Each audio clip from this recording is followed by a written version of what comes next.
Welcome, ladies and gentlemen, to the Accent Training Podcast, a podcast where I teach you how to use English the way that Americans listen for. My name is Pat. I'm your personal American accent coach. And today's episode, and the next two episodes after this one, are going to be all about E. The E sound. This is a tense E. And it requires a tense position. That's why we call it a tense E. It means that there's tension held between the back of your tongue and your upper teeth. E. Now, E may be something that's familiar to you. You've probably got it in your native language. The difficulty is that in your native language, you likely don't use it with the same quality that an American English speaker would. It's very common to hear people pronounce this a little bit too short, a little bit too light. And there are two things that may be causing that to happen. Number one is there might not be enough tension between your tongue and your teeth. If there isn't enough tension, it's going to sound like eh. And then you're going to say these.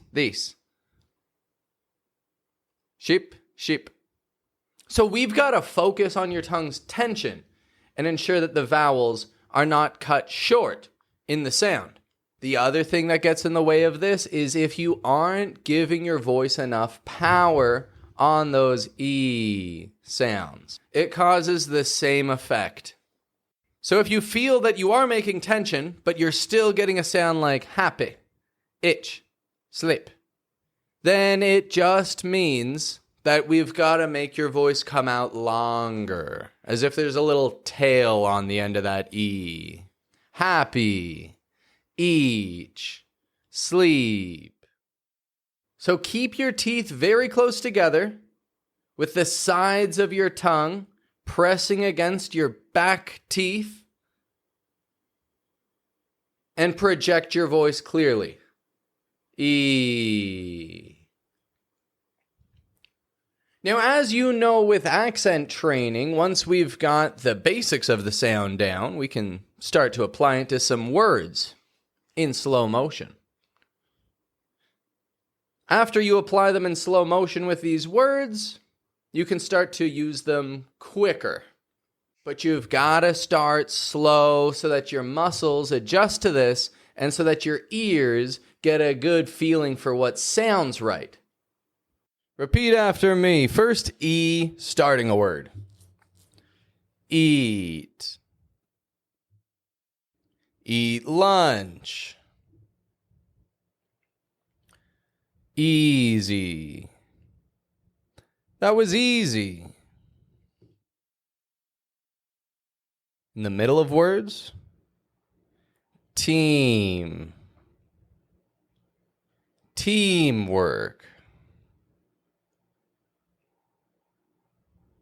Seem.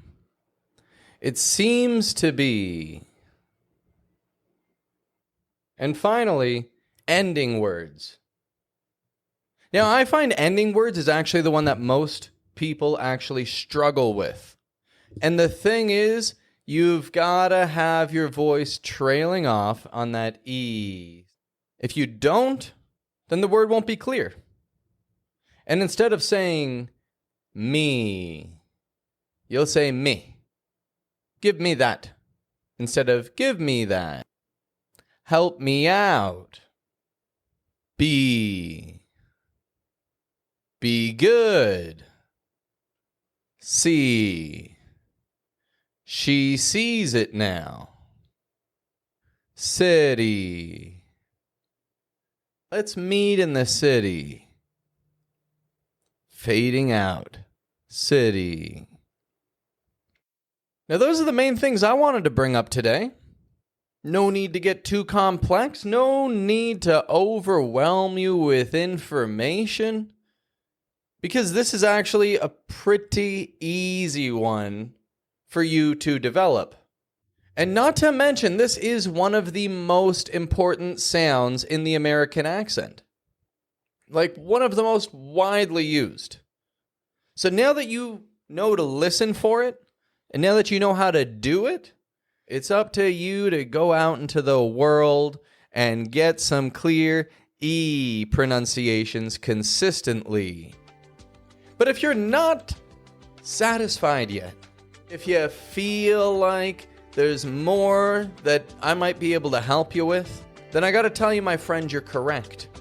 And that's why our next episode is gonna cover a few exercises with the E sound.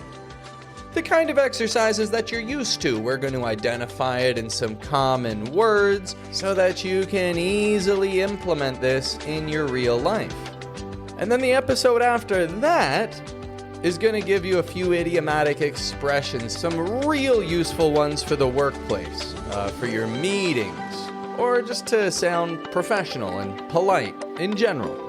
So, my friend, it's essential that you make sure you're following the Accent Training Podcast so that you're updated as soon as a new sound is available for you.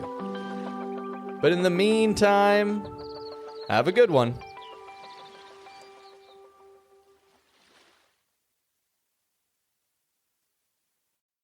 Hey everyone, if you want to use English just as confidently as you use your first language, then check out the free accent training guide that I'm leaving in a YouTube link in the description of this podcast episode. And I'll show you the step-by-step approach that I take all my clients through to learn the American accent without wasting a second of your time.